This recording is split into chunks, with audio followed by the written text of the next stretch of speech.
Hey guys, what's up? Russell with Two Trail Hikers here, coming to you from the Thor Vegas out in the yard. It's spring's right around the corner, guys. It's been in the mid to upper 70s just about every day. We've got some rain forecasted for tonight and tomorrow, but we decided it was time to start getting everything prepped and ready and getting it out of storage and getting everything set and ready to go so we can just at the spur of the moment take off and go and hit a camping trip. We got out here and realized that the batteries were dead. Well, we thought maybe we left it in the use position, something to that extent. So flipped it over to store, plugged it into shore power, made sure the inverter was on, made sure the converter was powering up the batteries. Everything was working. Everything worked fine. And we tested the voltage at the batteries with the converter charging, and it was charging 14 volts. So we were like, okay, great, you know, the batteries are weak, whatever the case may be. Well, what we ended up doing is we let it charge for a couple of days and then came out, disconnected everything, and immediately the batteries dropped to 2/3 just within the first probably 5 minutes of being disconnected. We kept checking on it and they just kept falling off. So we ended up pulling the batteries out from under the step that's behind me here and individually charging those 12-volt batteries, tested them, both of them failed. Contacted Worldwide, which is the battery manufacturer that Thor uses, and was told by them that we needed to send them in their required documentation for warranty. Okay, that's fine, no problem. But one of the things that they required in that is that you actually go out and purchase a new set of batteries before they'll reimburse you for their 2 batteries. And by the way, they only give you $60 a piece for them. I don't think they're really high quality batteries to begin with, and I wouldn't expect that out of any RV dealer, so it's not just a Thor thing. Let me put that out there. We've had RVs before and the batteries that they use just don't last long. Well, one of the things that we knew coming into this is with us doing a lot of dry camping and boondocking, which is what we prefer to do, we were going to need to upgrade the battery system. So what really got me started on it was, well, it's time to upgrade now because we're going to have to buy a set of batteries. We're going to get a little bit of money back from Worldwide for the batteries that are defective that were put in by Thor. So what we decided to do is we decided to put 2 6-volt AGM batteries in underneath our step. Now, a lot of concern came up with the clearances as far as underneath the step and the battery tray and the width and the length and the height, and all that started to factor in and got me a little bit nervous because I was like, I don't know if we're going to be able to do this or not. And there were some people that said it was doable, and some people said that it couldn't be done because of the battery height. And we took all that into account and then really started doing some measuring and deciphering on whether we could modify the battery tray, drop it down some, you know, whatever we needed to do in order to get those batteries to fit. Length and width wise, there was no problem with the batteries. And if you'll stick with me here, once I get done explaining it, I'm going to get you in with a close-up shot on the actual batteries, the original 12 volts, and then the conversion to the 6 volts, and show you how we converted to 6 volts and how we got that extra little bit of height. Thor actually welded the battery tray to the frame, so it's not bolted on. It's not a matter of take it off, re-drill it, or anything like that I was hoping for. And on top of that, basically down here underneath the door, that is the lowest point of the RV, and that is just about level with the base of the battery tray. So we didn't want to go any lower with the battery tray. What we realized is that by taking the step where the original batteries were, and these are mats that we bought, they're step treads. We got them, I think, off of Amazon. I'll look back and put a link in the description down below for these. These are step treads for a home. We cut them down. They're heavy duty rubber, and they've held up really good. They held up during our entire cross-country trip and really reduced the amount of dirt and stuff that we tracked up into our RV. But take that off the step and open up our step bracket. You can see the step still opens. And I'm going to get you close up here in just a second. But you can see here that the step still opens, just like it did normally. The carpet back here keeps it from flipping completely vertical, but it goes back enough that you could get the batteries in and out of there if you needed to. What you'll see up front, I got a little wood stay here that I use to hold the door up. There we go. Now what you'll see up front, and I'm gonna get a little close-up detail of this, but this little strip is on top of the wood ledge that's sticking up right here that this step rests on when it comes down. This is basically between 1/4 and 3/8, so it's about 5/16. I'm not going to get down and micrometer it out and measure it. Basically, I just knew that I needed a little bit of additional clearance, so I didn't have to worry about the batteries touching the bottom of the step when you step down on the step, if it flexed any, or if we were driving down the road and they hit a bump or something to that extent. The batteries are strapped in with webbing straps. They're not locked down with battery hold downs like you would normally see in a car or a golf cart or something to that extent. So there was a little bit of concern that the straps could stretch, loosen up over time, and that's what we didn't want to do. Now, one of the things about switching over to 6 volts instead of 12 volts is we ended up with an extra cable. This extra cable is the cable that ran from the positive post of one 12 volt to the positive post of the other 12 volt. We ended up not using that because we don't do that on the 6 volt conversion.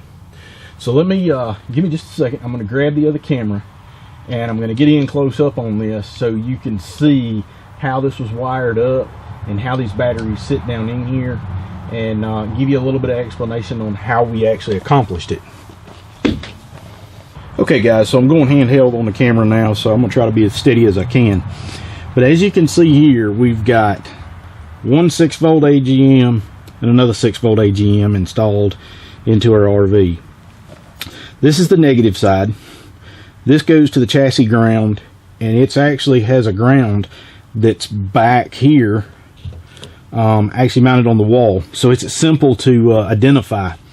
This is the positive lead going to the RV, and it goes to the circuit breaker that's mounted down here, and then this is the charge lead that comes in from the original Thor equipment. This is where we get our 12 plus volts to charge our batteries.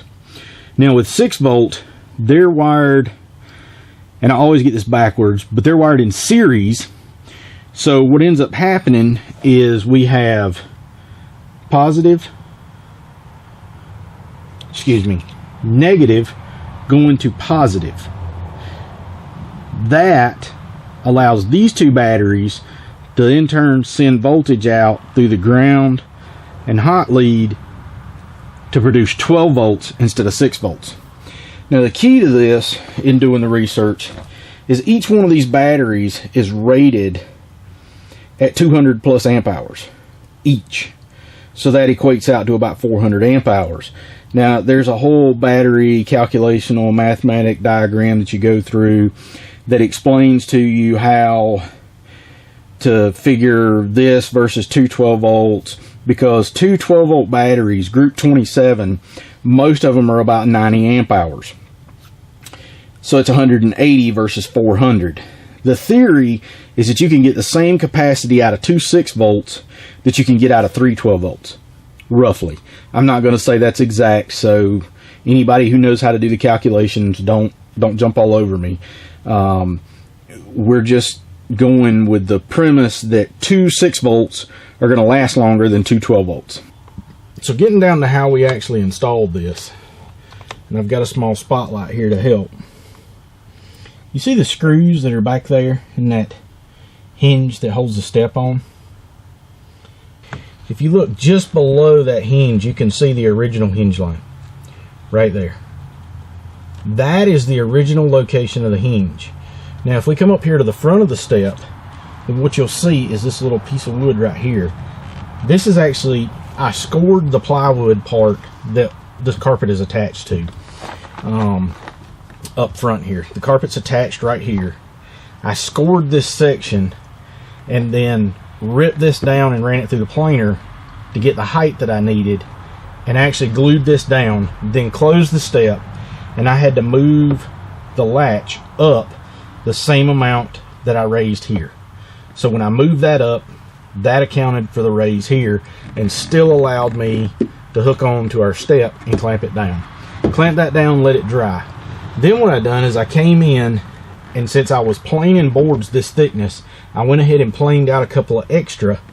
And I don't know how well you can see them right here, but there's a little thickness board right here that's the same thickness as this one up front.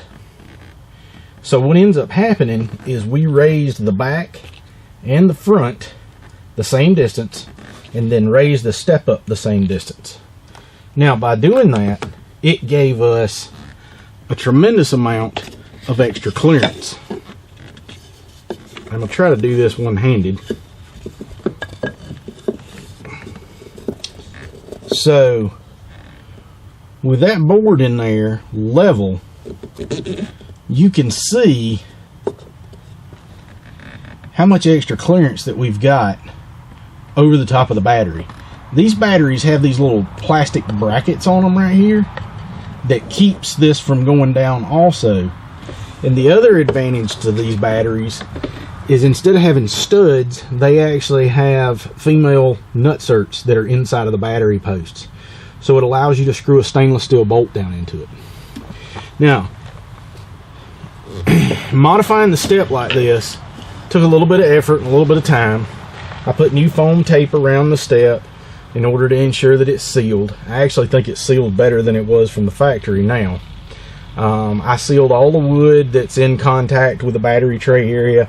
I didn't do this one up front because it's inside the RV. It shouldn't get wet, and it's protected by the step lip when it comes down. And then we're able to simply put our latch in, snug it down, and there we go. Okay guys, so there you go. That's how we converted our 2018 Thor Vegas 25.3 over to dual 6-volt AGM batteries.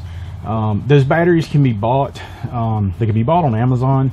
They're extremely expensive.